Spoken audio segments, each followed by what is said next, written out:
মোদীর বাবা চীনে আছে জানিয়া এরা ভারতবর্ষটাকে বিক্রি করার জন্য বিদেশের কাছে উঠে পড়ে লেগেছে বিজেপি। এই বিজেপি দাঙ্গাবাজ সরকার, লুটেরাবাজ সরকার, নিজেদের বিজেপিদের বাপ মার ঠিকানা নেই। যারা বিজেপি করে তাদের বাপ মা বলে তাদের ঠিকানা নেই, তাই তারা আজকে বিজেপিটা করছে। চালান নেই, লজ্জা করে নেই বিজেপির।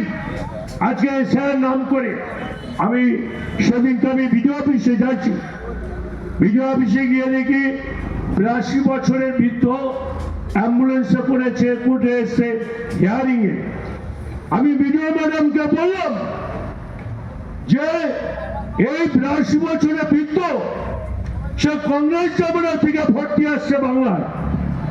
কংগ্রেসে যখন সরকার ছিল সেই সময় থেকে তিনি